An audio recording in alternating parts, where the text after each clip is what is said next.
so much for joining us today. This has been on our list of shows to do for such a long time, and it's such a brainchild of mine. So I cannot wait to sink my little claws into it. Today, we're talking about creating trust and safety in a relationship. And Emily, I will let you take it away. You have a fun little I surprise. I do. We weren't really sure how we wanted to start the show because typically we have a very structured outline of how we do things, and we wanted this to be more of like a roundtable conversation where we can kind of bounce off ideas off of one another. So I found a stereotype, and I want to read it, and I think that's where we're gonna kind of start this whole thing off of. So this is from the National Library of Medicine. Traditional stereotypes about sex and gender present men as assertive, aggressive, sexually adventurous, and emotionally restrained, and women as docile, passive, sexually modest, and emotionally sensitive. Past research has shown that such stereotypes impose constraints on heterosexual relationships that decrease sexual satisfaction for both men and women. Who So, wants to take it away? How do yeah, we I feel about that? Also, you can feel free to introduce yourself so people know who your voice is. And I think you're going to hear a very clear distinction in who's who here in a moment. Max, Well, all right. Maxwell, go for it. My name is Maxwell Couture. And first of all, thank you so much for having me on the show. Emily, did you get that from the 1930s? That stereotype? I mean, wow. Let's I mean, see. This is January 1st, 2019. yeah. Well, I get the point of the article is to point out obviously how diminutive that stereotype can be, especially in relationships. I can speak personally. I am not very aggressive. That's just not my style, but I can definitely see this is something that, I think it's purported a lot of times in what we see in the media. Sometimes we see it in, film, movies, but also hear about it in music too, which is so interesting to me because we live in such a much more progressive time. I think if you would ask a contemporary male today if this is who you are to a T, I think most of the answer would be like, no, not at all. And I think if you ask most contemporary women that too, I don't think they'd identify with that stereotype either. Yeah, I'm David Chambers. It's interesting, the stereotype, because I think in many ways we know the stereotype isn't right and it doesn't fit. But so many of us hold these stereotypes in our minds when we're in relationship, when we're dating, when we're having intimacy. We hold these things in our minds consciously and unconsciously. We might get frustrated with our partner if they don't show up in those moments in a particular way. Say, for instance, if you're sleeping with a man and he's not assertive, right? And he's not dominating, you could be frustrated that he's not doing those things, but not realize why you're actually frustrated with him. Mm. You might just experience frustration or like, oh, this doesn't feel good or whatever it may be. And you may think that you're, very progressive and so forth, but you underneath, you've internalized this stereotypes somewhere in your life. I'm Yeah. really glad that you said that subconsciously because I deal with that so intensely. And it's interesting because I consider myself a very strong, proud woman.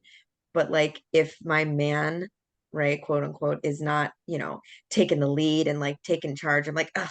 And I'm like, but wait, he's giving me this space to like be that strong self, and he's not diminishing it by being like, I'm the man and I need to take charge. So it's an odd Juxtaposition. juxtaposition, yeah, where it's like it's and so how do you find that you can combat that when you notice it subconsciously? Like, As two evolved gentlemen, because not unfortunately, I think that stereotype is true for some people in the world that we unfortunately still live in. Like we are progressive to so much of a point, but there are still people that are learning generationally that these are the roles that they have to fill. And it's a very tiny box. And as a college professor for marginalized community members, I see it constantly all the time with especially the male students that I have in my classroom. They'll come up to me and they're like, "Hey, can we have conversations?" I just had a lovely conversation with one of my students the other day. He was like, "I don't know how to set boundaries in my family. Like, how do I do it? I Mm, don't agree with them. I want to do things my own way, but they don't see it the way that I do." And it is hard. And we are all millennials, whether we're on the older side of the millennial or middle or younger. I think we're the generation that is seeing these stereotypes and going, but that's not right.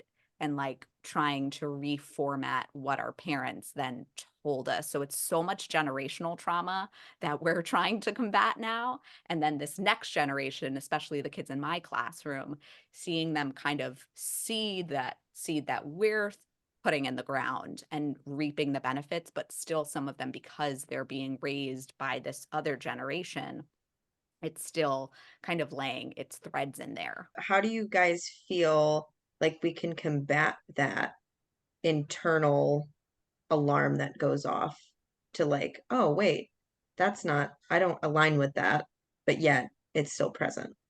I think if we are really honest with ourselves, we can look at these stereotypes and kind of look at the words and be like, how do we feel about these? Like, Mhm. do I feel like I need to, as a man, do I need to be aggressive? Am I living into, I'm not just going to take being aggressive, for instance, like, do I act aggressive? Am I aggressive because I feel I have to be aggressive? Or is that actually how I am? Mm. Like, we can kind of, for myself, like, I'm not an aggressive person. I'm not an aggressive man sexually at all. And I actually feel comfortable when I'm being asked to be aggressive, right? And I've been asked to be aggressive numerous times. And for some reason, I'm thinking of an episode of Love is Blind that I watched with my Ugh. partner. I don't like Love is Blind personally, but she's been watching it recently. How She's dare you, 7 months David? We pregnant. cannot be friends. And like, for me, I'm like, oh, this aggressive thing is like, I don't want to be aggressive. That's not really me. But there's been times I've been requested to perform, be inside of certain roles around being a dom or playing certain roles within kink and BDSM.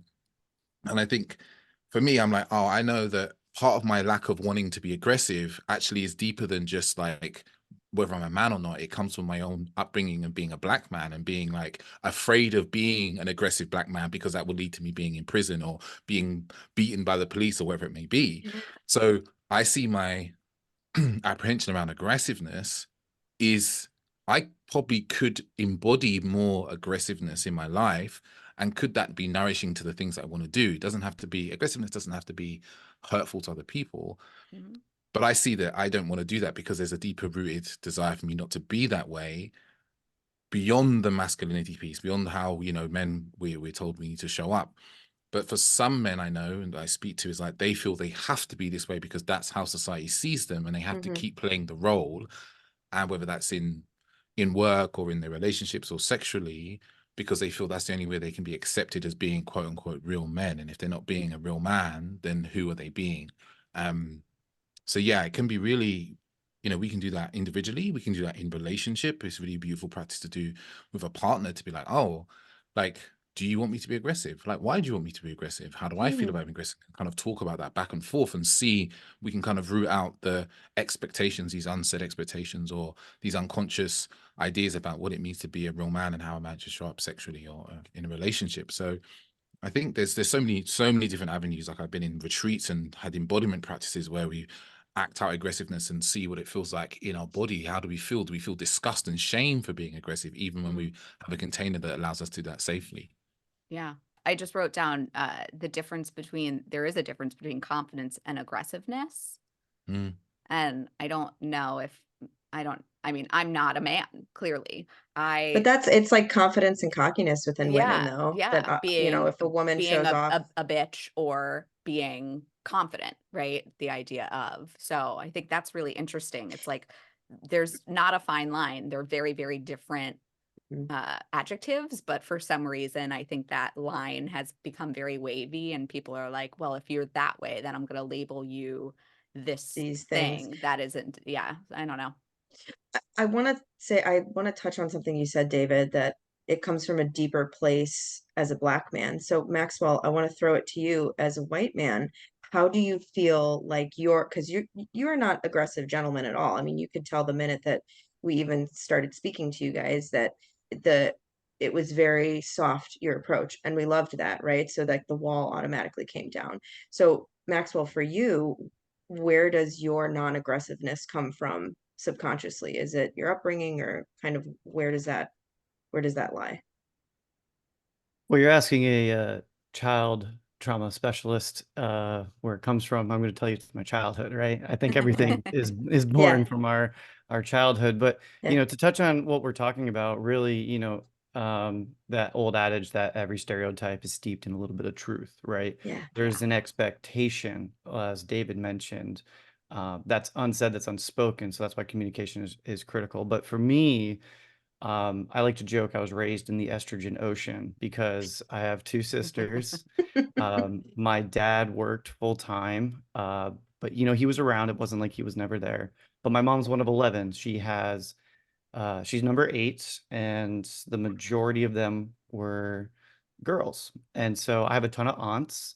Um, they're all from the Midwest, Michigan. I'm first generation Floridian. Love that. So when they all decided one bad blizzard was enough to move them all down to Florida, it really took a village. And that was one of the things is, they kind of joked they'd pass the kids around, kind of raising us all, because I have a ton of girl cousins also. The Y chromosome doesn't carry heavy in my family. So for me, it was one of those things like I was raised, with a lot of love. I was very fortunate. My work that I do is with children who are underprivileged, who are traumatized, who have experienced domestic violence and family violence. So, um, I'm very fortunate that I've had the experience, and I understand that I come from a place of privilege too, to have that while working in that space with those individuals who have suffered otherwise. And something that's interesting is a lot of the work that I do is very cross-cultural, right? So I'm looking at individuals who not only have experienced domestic violence or family violence, but there's also a sense of cultural intergenerational patterns of violence, right? It goes beyond just the immediate family and goes into, my parents, my grandparents, my great-grandparents. This has kind of been something that's been a lineage that's been passed down. Certain cultures also value men and boys over women and girls, and that sense of aggression, right? Or that sense of you need to be in charge, you need to be the man of the house now, right? Mm, That gets passed down to these little boys, right? I never had that. I was fortunate enough, I had my father in my life, and my parents are still happily married. And I had that exposure, right? So when you talk about what does it look like to have a healthy relationship, what does it look like to know that love doesn't hurt or doesn't have to hurt for you to be able to be in that relationship? And what does trust look like? I had that modeled for me, which is a very privileged thing, right? Not everybody gets that, but you can find it in different ways too. It doesn't have to necessarily just come from your parents, but a healthy, non-offending adult in your life, which could be um, another individual, could be a godparent, and it could be grandma, grandpa, an aunt, even a mentor, a coach, even an older sibling that's, kind of removed, that can teach you and lay down some of those values, those experiences for you, so that you can have something to scaffold off of later in life.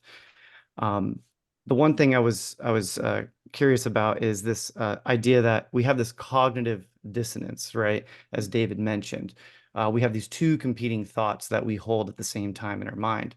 I need to show up. I need to be a man, right? But where does that come from? What is that? What does it mm, mean to be a man, and how is that informed? All goes back to your experiences as a child and what you witnessed, what you experienced, what you saw, what was modeled for you, and what was normalized for you. And I would say I'm not an aggressive person, and my wife and I, we sometimes get into it because she can be a little bit more aggressive. She's a Leo, I'm a Sag, I'm a little bit more laid back. She takes the charge, right? My Um, husband never likes to be on a plane with me. If something goes wrong, I'm the one. I'm like, stewardess, come here. I have a problem. He's like, don't say anything. I'm like, no, I will say something. she's a fiery Irish independent Oh, we met her. young Oh woman. yeah. Oh yeah, oh yeah, yeah. But I think sometimes aggression gets confused with assertiveness, Mm, right? ah, yeah. Where we Mm, want mm, someone who's confident and to take the lead, to take charge. right? And then sometimes it's like, why don't you be a little bit more assertive, right? And you can be assertive without ever having to raise your voice above a tone, Mm. right? Without Mm, ever having to make really threatening gestures or body movements. And to David's point earlier, communication is key. I mean, it is hmm absolutely critical to these types of situations. And I love what you said, David, too. You know, it's like, what does this mean for me? What does this mean for you? If you would like me to be a little bit more this way, that open dialogue, critical for any relationship where you're going to build trust. Yeah, it's something that you said, Max, was, how you were raised and this model that you see. I was raised in a household with a man and a woman. There was some love there, but not a lot. And now going back, it makes a lot of sense. My father is now 73 years old, and about 4 years ago now, he actually came out. And so he was not the type of stereotypical man Yeah. that you were used to, right? I always said that my mother was the one who wore the pants in the relationship. And it's very clear as to why that was a certain way. I mean, I grew up in that place for so long that I didn't believe that the words mom and dad, I've said this before on our other podcasts, mom and dad weren't gendered. They were the roles that you played in the family. So I believed that my mom was my dad and my dad was my mom. And I would call them as such growing up because I was so confused. I had no idea that it was tied to gender because my dad was not playing the role a man would typically play that I would see in other households. So growing up, I would typically look for a man that was a bit more easygoing, a bit more effeminate, because that's what I thought love was in that relationship. So I think it's very interesting to see where I'm coming from, and then I know Steph's dad very well, yeah. and where He he is comes like, into play. he's He like is the epitome. He is the stereotype. stereotypical dad, Italian, you know. His dad didn't say I love you much. My grandpa's dad didn't say I love you much, and it's just you see that trickle down effect through the generations. And it's interesting too because I had such a hatred of men for such a long time. And one of our guests said, if you want to be with a man, you can't hate men. And I was like, what did you just say to me? Like, I was like so offended. I was like, how dare you take that away from me? But it really started to come into play that like it's true. And I was like, I think I'm looking at this in such a it's my own personal perspective. And then when I started to step away, like Emily's husband and I had gotten into it once because I was saying something and I was saying something about how like all men are stupid. And he was like, "How do you think that makes me feel?" And I just like didn't I was like, "You're a guy, you don't have feelings," and that was my upbringing. And that's kind of I think where that stereotype came into play. And I started to real and I apologized to him like probably like a year later or something like that. And I was like, I am so unbelievably sorry that I diminished how you felt. It's almost like I made you feel like you weren't even that you didn't have feelings because that's what was modeled for me growing up is that men don't have feelings. Don't cry. Don't I wasn't allowed to share like if I was having a serious moment with my mom at the table and my dad came home from work, it was don't stop. We're going to stop talking about that because your dad doesn't want to hear that. And so I going into relationships would always seek out like male uh emotion freaked me out. So Mm. I remember a boyfriend crying in front of me and I was like and I yelled at him. I said, "Stop doing that." And he was like he's like you can laugh, it's fine. I was like he was like what like he was like crying about his like the loss of his grandparents and it was like and what's weird now is like I see that as I allowed him a space where he could feel vulnerable enough to show his emotions, And then you yelled which at is him. and then I yelled at him. I made him feel bad for it. I was like, "How dare you?" And then I like couldn't wrap my head around the fact why he couldn't be more like consoling to my feelings. So, I guess my question is, let's kind of going back to like the main topic is creating trust and safety in a relationship. How do you let's try to maybe I'm going to phrase this in two different parts. So the first part is how can you create trust and safety in your relationship with yourself as a man? That's my first part of this. And then the second part is, what advice can you give to women who are actively trying to be better partners and allow that side of their partner to shine through? I'll start. Sure. How can we create trust and safety with ourselves? I think one of the first things, and I often do this with men, is like to start off by removing judgment around the feelings and emotions that we have. Mm. Like, because so much of what I think blocks men from feeling is the judgment we have about feelings, right? The judgment we put on ourselves. Like Stephanie, you're talking about male emotion and how, your ex-partner crying. Like, men do that to themselves, right? We're doing that to ourselves constantly, yeah? Like constantly being like, oh my God, I'm feeling sad. I shouldn't feel sad. Men don't feel sad. We just get on with it. So is starting to allow ourselves to have the space to feel, regardless, with like a level of neutrality. I think a lot of it is coming home to the body as well. Like I do a lot with men around, whether it's breath or whether it's embodiment practices, or just like noticing that the body has sensations and feelings, and sometimes those are tied. This body has sensations, and they often are tied to feelings and emotions. And starting to create the language for ourselves as men of emotion, like having the words, like good. And I always say this to my clients: good is not an emotion. You're simply explaining a state. It's not emotion. So let's get into the words. Are you feeling happy? Are you feeling joyful? Are you feeling inadequate? Are you feeling, and having the words. Like I have this feelings and emotions wheel, and it's literally always open on my laptop because I use it pretty much every day with somebody. They might come in, I'm like, how are you? And they're like, oh, I'm okay. And I say, okay is not either, okay is not a feeling either. Like, here's the wheel.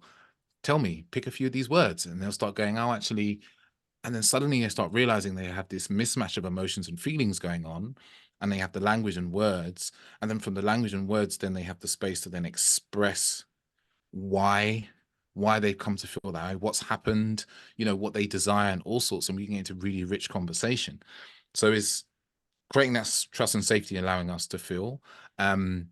Something I think is really important for men is often we're taught that anger and lust are kind of the only emotions we are allowed to express.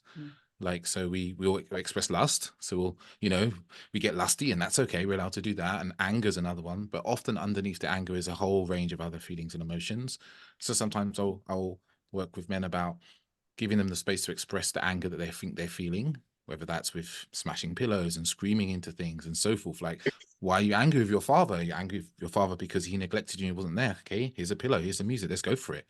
Like, let some of it out, let some of it go in this container of our coaching session. And the number of times at the end of that, he's crying.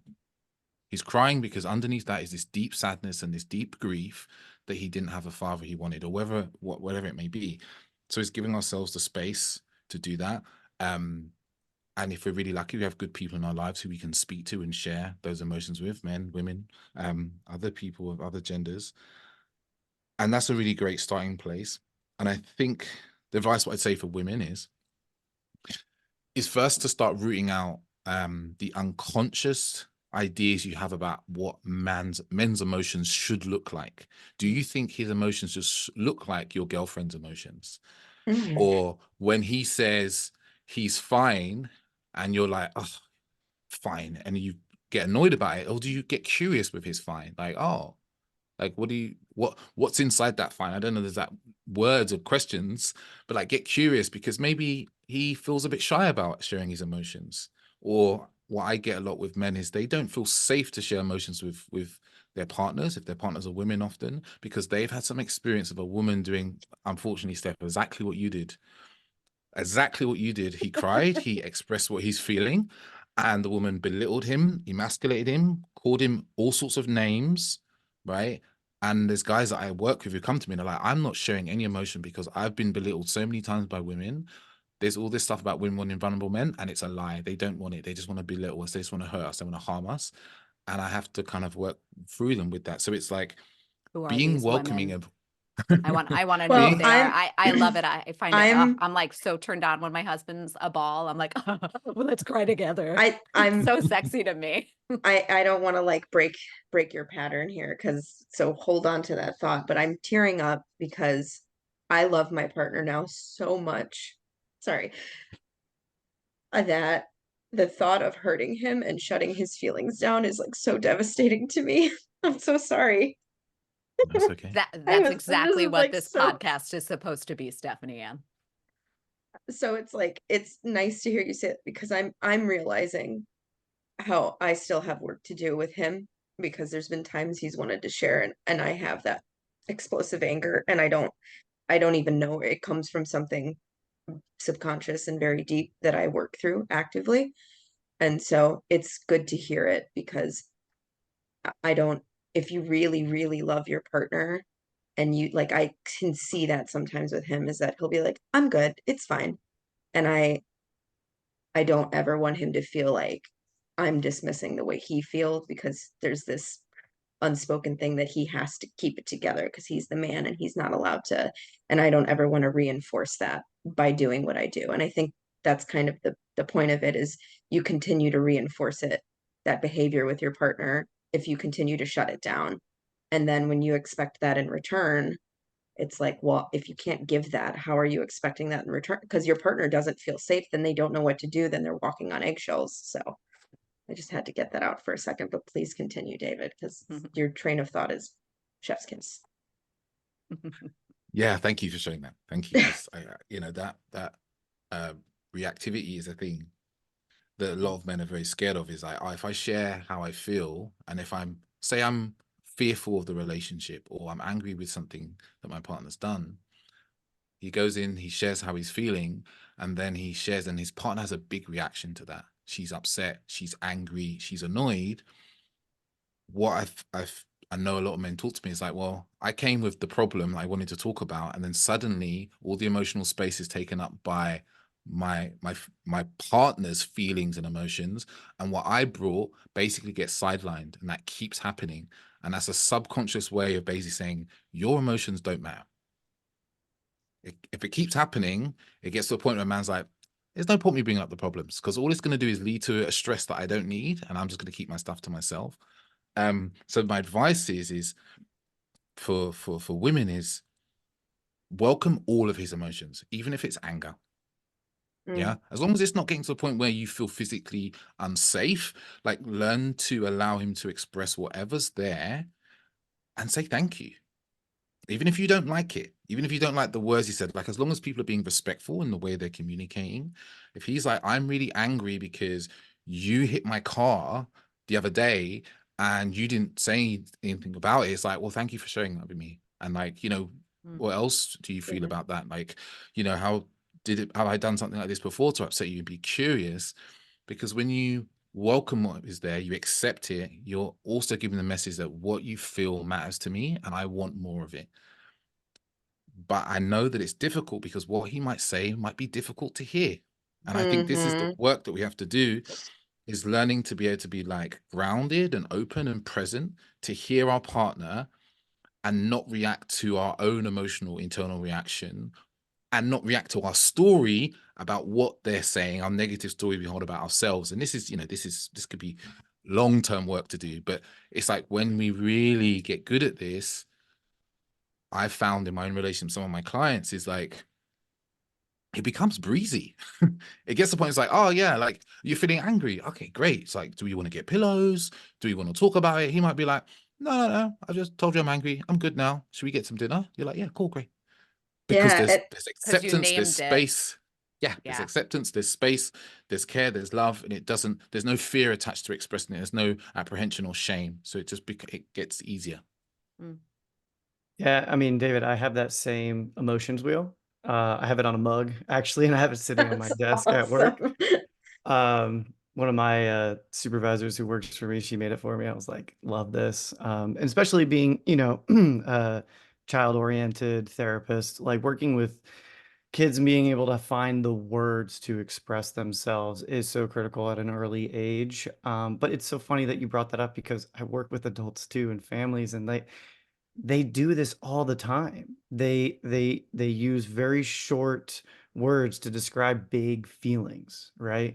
They create they don't create a space for the open dialogue to happen where they can be vulnerable with themselves. Advice I'd say, to men, to themselves, is love starts at home, right? Mm. You can't begin to learn to love another person until you learn to love yourself. And sometimes we go through our day and we pack stuff down and we repress those feelings because we got to show up and we've got to be this perception of a man that we think that we are. But what does it mean to be in your skin? What does it mean to feel the things that you feel? And I think that a lot of times that is very much informed by our childhood, right? So again, going back to our childhood, what we see in relationships with our parents growing up informs a lot about where we fit into the family system, right? Is there space for us as a child at the table, so to speak? And a lot of times when I talk with my little guys and gals, there's this sense of belonging, right? Whether it's present or not. Is it okay for me to be loud? Is it okay for me to be angry? Is it okay for me to be excitable, right? Or am I constantly being told, shush, be quiet, no, don't do that, don't touch that?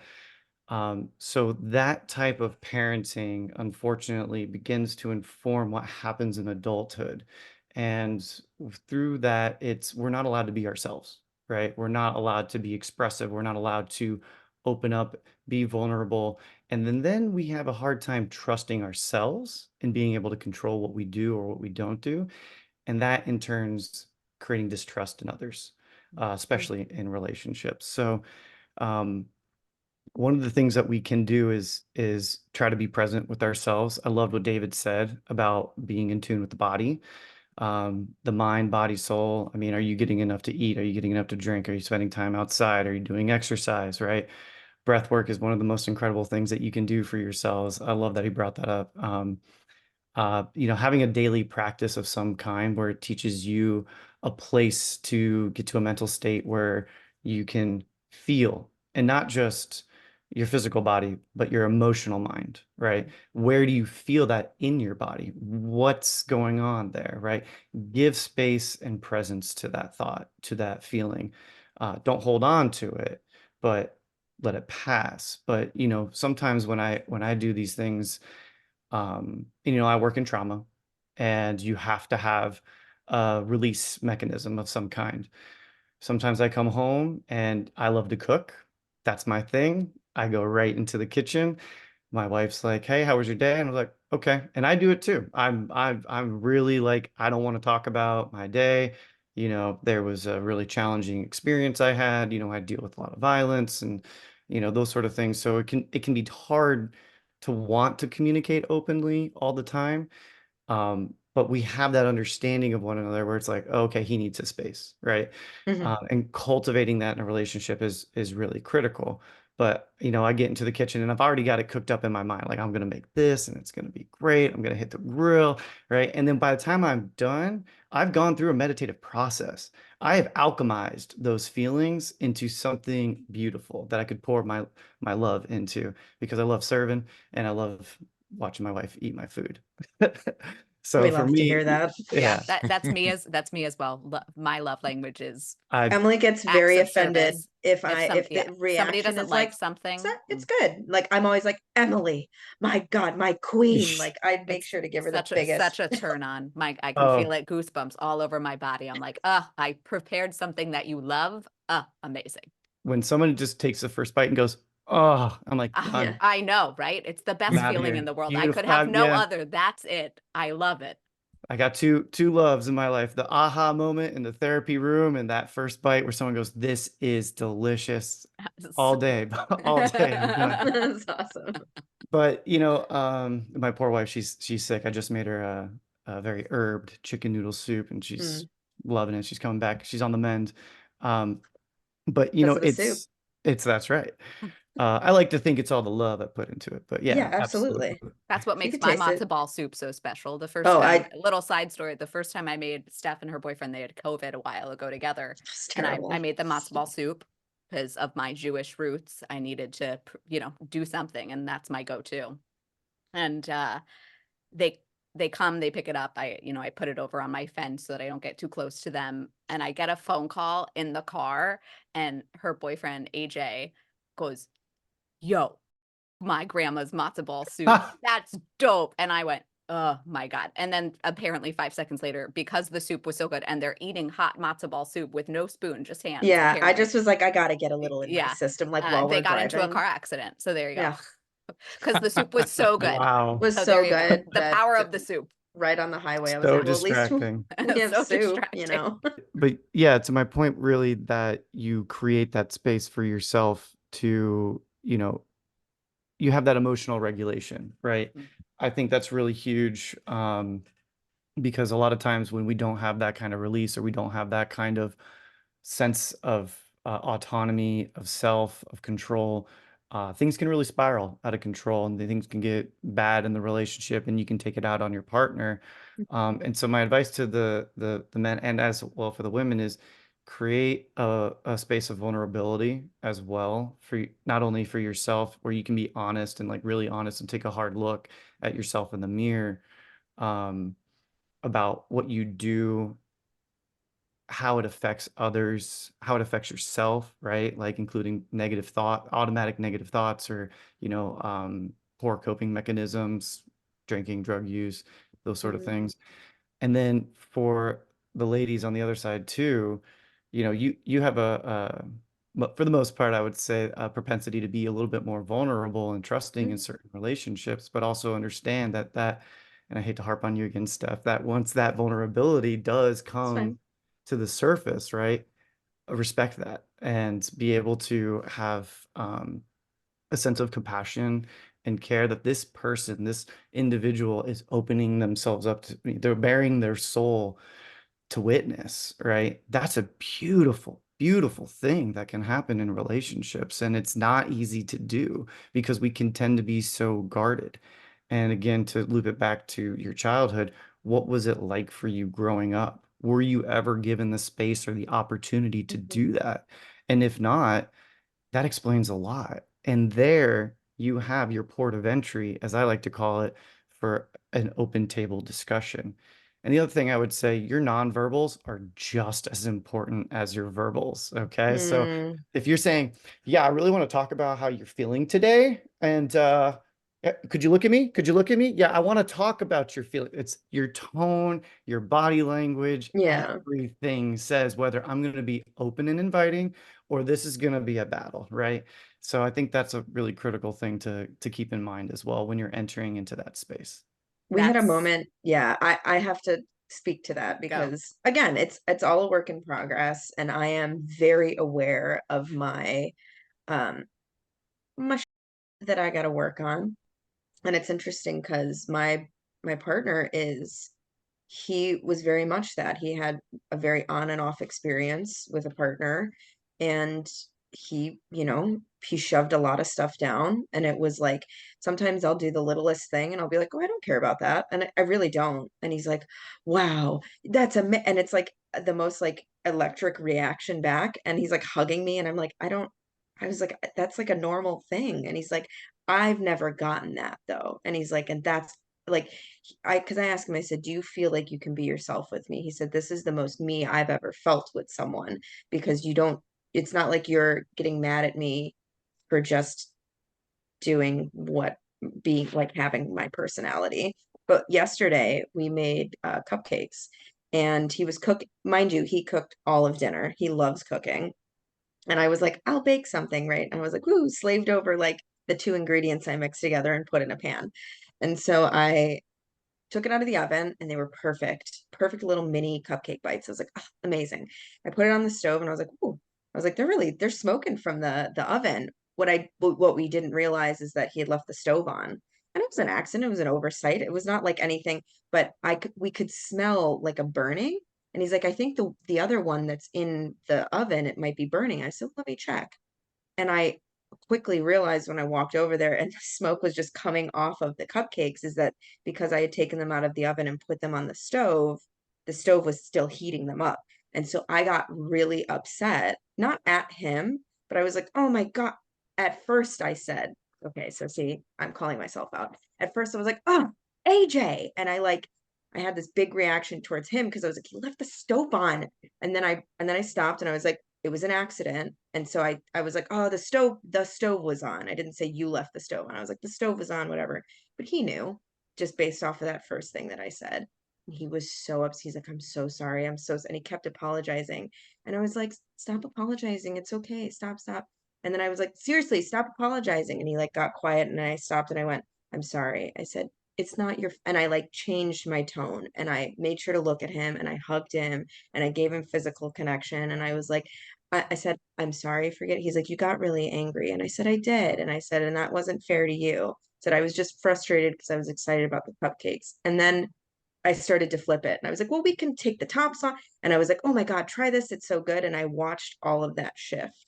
So instead of getting annoyed with him, I like checked myself. And it's so interesting because then he understood. He's like, I get, like, you were allowed to be angry in that moment. And I'm sorry, I kept apologizing. I said, no, and I'm sorry I got so like explosive, but I think I was just like, oh man, the cupcakes are so perfect. And we talked. But because I went against my ego, and this is something that I would like to say as a woman to any other women who are listening, check your ego. And this might even just be for any partner, any gender. Check your ego in the relationship because in that moment it was so easy for me to be like you and like point the finger, but I caught myself in it and I was trying to like reevaluate and be like, okay, like I cannot do that to my partner or they're going to be so scared of like I was like, it was an accident. And so that reassurance in the moment, this was kind of to play long story, even longer, but like that reassurance in the moment. So I'm upset right now. Like you said, Maxwell, is that you and your wife have that understanding with one another that when you walk in, how was your day? It was all right. And you go into the kitchen and she kind of knows now. You guys have that rhythm. It's learning to communicate with your partner enough to where they don't take your emotions on as their own. And that, yeah, that was the big one for me. And that was like a moment yesterday where he was so appreciative of the fact that I checked myself and that I apologized and that I reassured him. I was like, it's not you. I was just frustrated because it was to me, but I couldn't get mad at myself. So I started to point the finger. And then I realized I'm just upset because this didn't go the way I wanted to. So I think it's important that we check ourselves with stuff like that. And I think how, because we're kind of rounding the corner to the end of the episode. So I've got, there's a few more things on the table I kind of want to talk about before our last question. But like in at the beginning of a relationship, let's say, how do you go about creating conversations? Like, do you wait for the moment to come up before you talk about it? Or Is do this you, date one sort of is thing? it, yeah, like how do you go into it if you're trying to make sure that you guys are on the same page? And I know some stuff is inevitable. You're going to have to be in the moment to have to address it. But like, how do you have those tough conversations? Do you wait? Do you do it on the first date? Like, what do you guys think? I think with dating, there is this dating's a process of getting to know someone, right? Mhm. Like it's a slow process of getting to know someone. And I think sometimes we're really impatient and we just want to know everything straight away. So we want to know, like, what's your emotional capacity? How well do you do with conflict? Like, we want to know all the things. We want to basically, and this can be something that I see with a lot of people, is like they're rushing, they're feeling the sense of urgency in their life, whether that's the age they're at or that they want to be in a relationship. And that urgency can land for some people as like pressure. So I think we can quite artfully, we can lead conversations in certain directions. Like if we Mhm. are, like we feel good with conversation, like if I want to know, I think back to when I met my partner, and we've actually talking about this today on a group we were running, of like, I didn't necessarily consciously wanted to know whether she wanted to have children, she wanted to have a family, but I just spoke about it myself one day. It just kind of spontaneously came up on our third date. And I was like, you know what? What I want to see for my future is I want to have kids and I want to be able to live abroad and I want to travel. And travel with my children and blah, blah, blah, blah, blah. And she didn't ask me that question, but because I spoke freely for myself with no pressure on her, I wasn't like leaning over her trying to get anything out. I was just like, this is just what's there for me right now. She then shared what she was desiring for her future, and it was a very effortless conversation.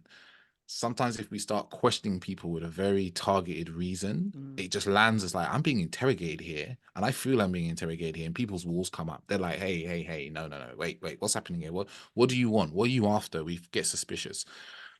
So I think especially the early stages of dating, in my opinion, should be really about like getting to know someone in a fun and light way. Like if depth and like the things really you want them to happen, allow them to, you can navigate a conversation there without pressure. And that's not always an easy skill for some people.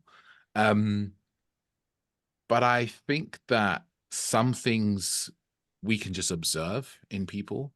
Like if we can be neutral as we observe, like, okay, how does this person deal with emotional conversations without putting our own kind of lens and fears and worries on it? It can be a really good way to navigate dating in that way. Yeah, I like that you said that, because it's very often, I think it's like, that's it. I'm just asking the tough questions on day one. And I've had that before where I feel so put on the spot that I'm like, okay, this is like a test and I have to like pass the test, and then I'm not being authentic. And I think that's really rough, because nobody wants to feel like they're like filling out an SAT test on a first date. Like So on interview. yeah, you're like, am I getting a job? Are you paying me after this date? Like, what's happening? Yeah. The date's good, maybe.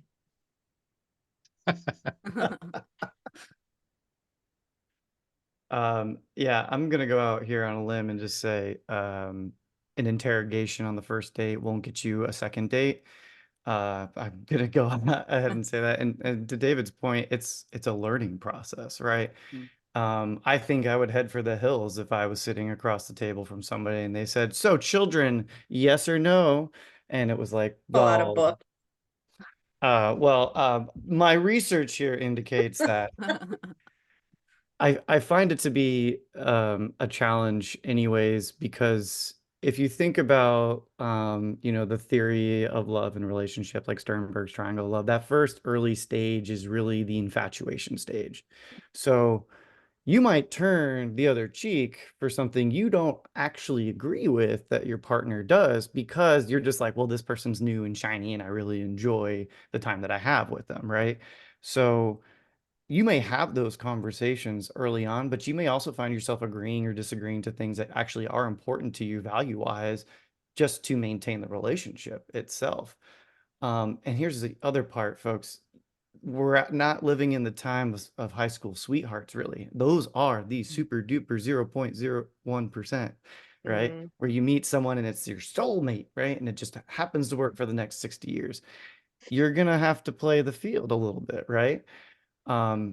I like to, I didn't have official girlfriends for a while, if I did get into a relationship with somebody, it was a couple of years. I met my wife actually on a trip to Costa Rica with a bunch of strangers. I just knew my one traveling partner. And after a week in the jungle, I was like, wow, this was a lot of fun, but we were doing adventurous stuff. I mean, the adrenaline was constantly pumping. I mean, we were walking over, huge rope bridges and doing zip lines and walking volcano fields and, living in a treetop community. It was fantastical, quite literally. When we got stateside, we were on either end of the state of Florida. So we had to do kind of like a long distance every other weekend. We'd visit each other, but it was already in that time. I had just gotten out of a very toxic relationship, and so did she. And we both talked about that. We were like, we are not looking for anything. Like, if this is just fun in the jungle, then so be it. If it amounts to anything else, we'll see, right? And then the other part of it too is that bit of removal, right? We were both living our own lives. I was in grad school. She was, working full time. She had her family up in Boston, so she was moving and grooving her whole thing too. So it really was a process of like text messaging late night and being like, talking about all the things that we want. Well, obviously I set myself on a course. I'm like, I'm going to grad school. I'm going to be this professional. I don't know what that's going to look like, but this is what I'm doing with my life, and those are kind of, I think, more of the critical junctures, right? Where do you see yourself, and not in this relationship, but rather, where are you going? What are your goals? What are your aspirations, Mm. right?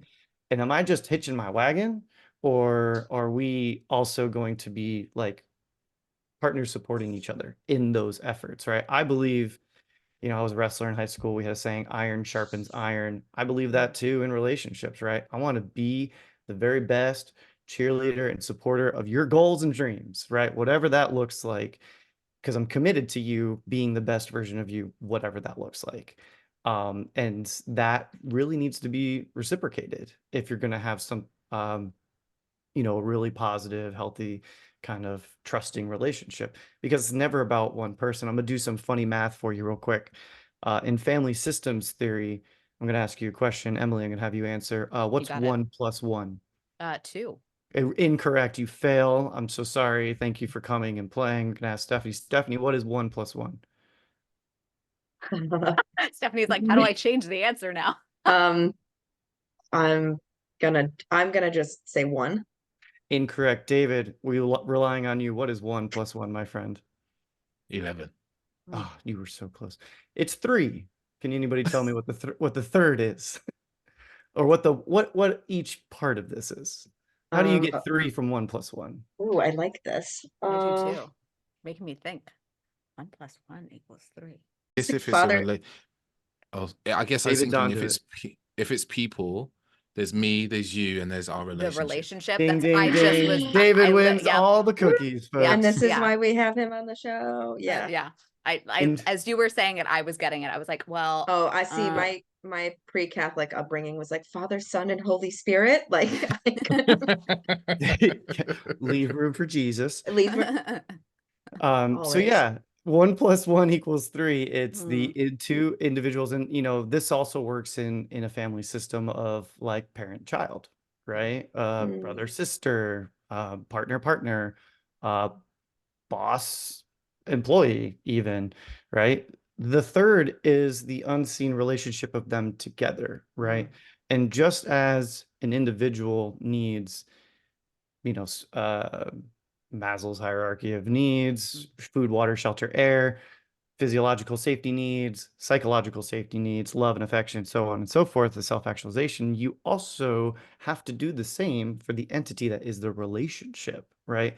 So the math becomes unbalanced if one person is putting all of their time and energy into the relationship and the other is not, right?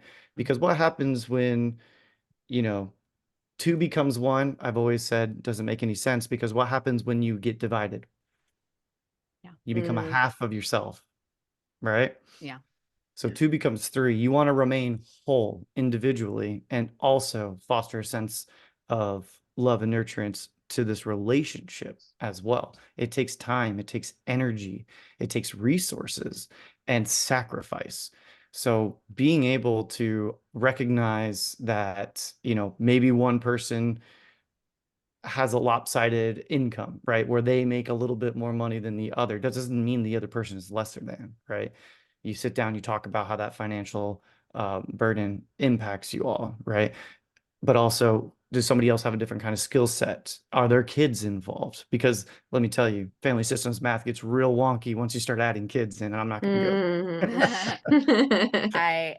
I love that, because I always tell Stephanie before she's in this relationship with her current partner, I say, you either grow together or you grow apart. And either one is okay, because I personally don't believe in soulmates. I don't think that there is one person on this earth that makes you a more perfect person. I think that's so silly. It's so unachievable for so many people that it makes, I think, being in a relationship so fearsome, because they're like, well, what if this is the wrong person? I can't get on board with that. I think there's multiple people, and you just kind of have to choose which person brings out the person you want to be. but I strongly believe, and I said it in my wedding vows too, that I don't believe in soulmates. But like my husband and I have been And that's together, it. That's the and only that's thing it. she That was the said. only And that's thing I all she said. said. Yep. Do you imagine That was it. how No.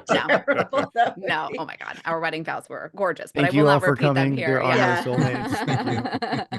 It's like, geez. But my husband and I will be together for 8 years in October.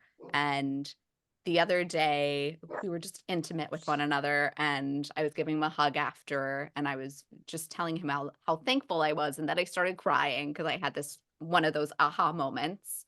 And I was like, so this is what love is. And we're going to be 8 years in October, and this was probably 6 months ago now. So I was like, oh my gosh, this is love. Like, this is it. When you're putting in the same amount that I'm putting into this thing that you were talking about, Max, of this entity that I can't see, we're both putting in the same amount of work. We both want to make it work. And that's why it didn't ever work before, because I was never with somebody who ever saw that third entity and actually wanted to water it and make it improve. So something that I love that we do in our relationship that I've never done before. I mean, there's a lot of things that, of course, are so different with this relationship than any others, which makes sense. But we have something that we like to do, like twice a year we'll do it, kind of on our anniversary of when we got married and anniversary of getting together, because we got together in October and then our wedding anniversary is in April, so it's about like 6 months apart. Postmortems, kind of, where we just kind of go back. We'll have a walk with our dog around our community, and we're like, so what are we proud of that we did for our relationship? Ooh, okay. Is there anything that we can work on? Oh, okay, that's interesting. Okay, let's add that in. And we'll really, really talk it out, not as, oh my gosh, we're so in love and like this is, no, it's like, how can we both be better partners and give more to this thing, because we want to water it, we want it to evolve, we want it to grow, we love one another, and we love the relationship that we have. So I think that's something that people are so scared to do, but it's literally my favorite 2 times of the year are those walks where we'll just check in with one another and be like, yo, what's going on? Like, how are we doing here? How can we be better at this? And it's beautiful. Like this morning I was making the bed, and I got him a pregnancy pillow because he has like back problems. And so I was lifting it up and putting it on the bed, and I hit over a picture that I have of us from our engagement photo shoot. And he goes, oh, you heard us. And I was like, I didn't mean to. So I put us back up on the little shelf that we have for the picture.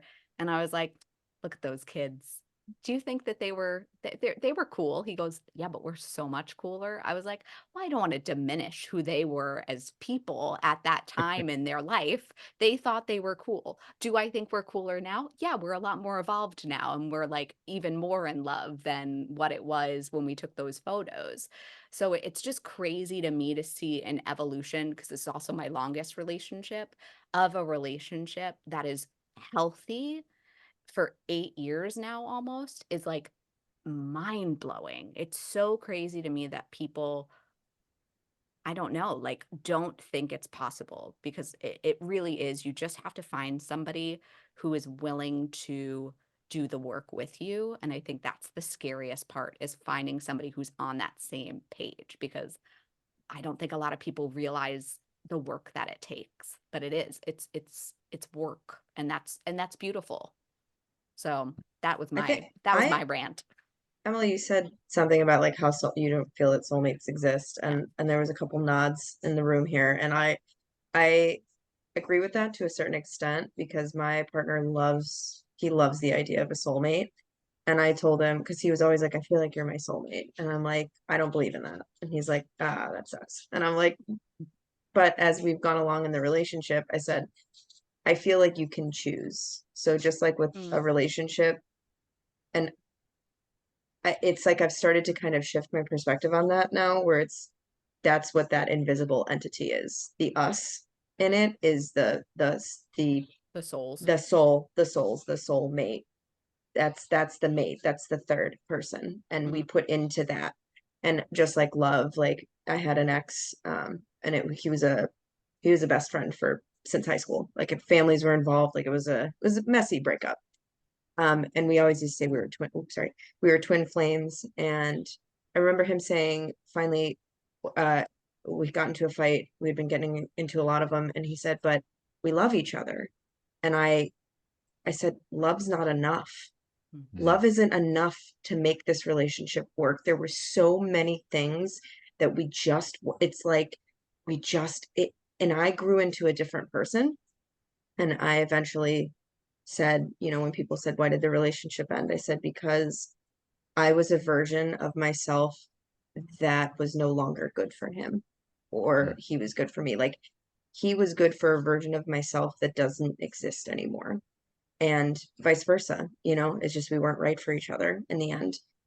And I think there's something really to be said about putting into yourself and then putting into not the other person, it's the relationship that and that's the other.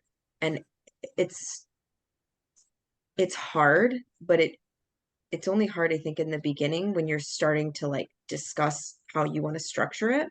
And then it just becomes like you're putting Magical. you're just putting quarters in the piggy bank. You know what I mean? Like when you first start doing it, you're like, oh, I have to remember to put quarters in the piggy bank.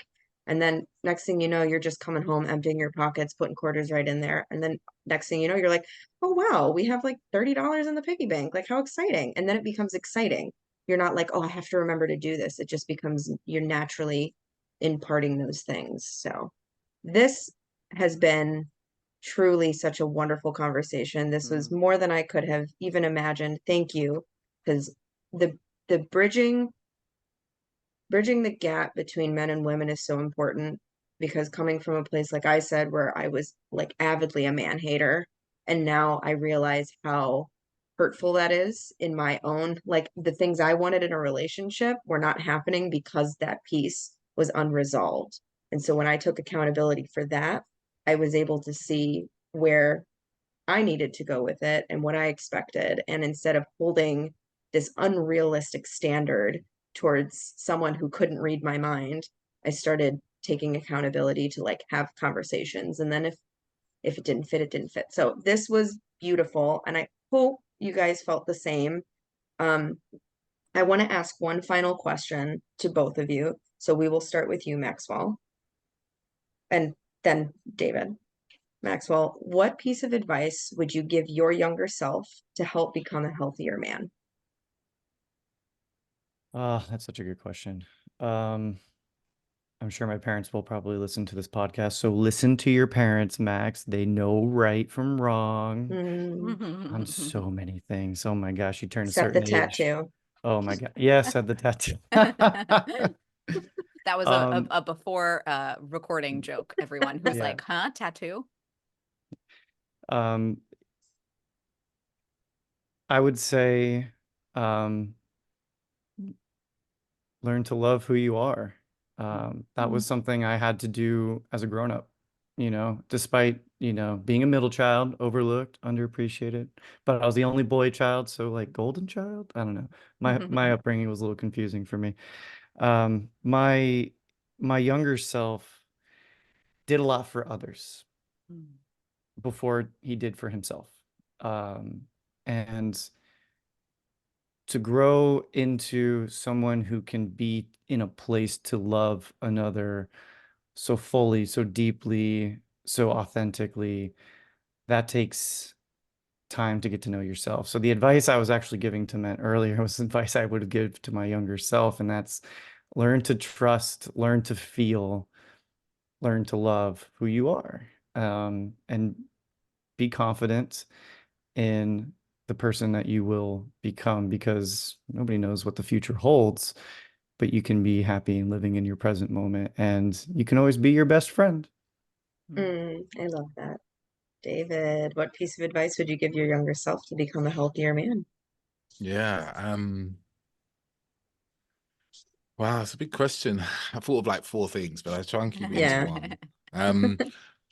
I guess I would probably tell myself something along the lines of like your resistance to feeling and loving, right? Others, especially, and feeling your own feelings and loving others and feeling other people is not a sign that it's something that you're not meant to do or that's something that you can't do. It's just an edge that can grow. And with time and effort, you can get better, you can get more skilled at this.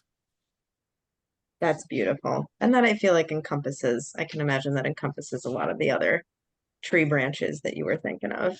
It's a loaded question because there are a lot of areas, and we specifically, because I was like, should we niche it down? Should we detail it?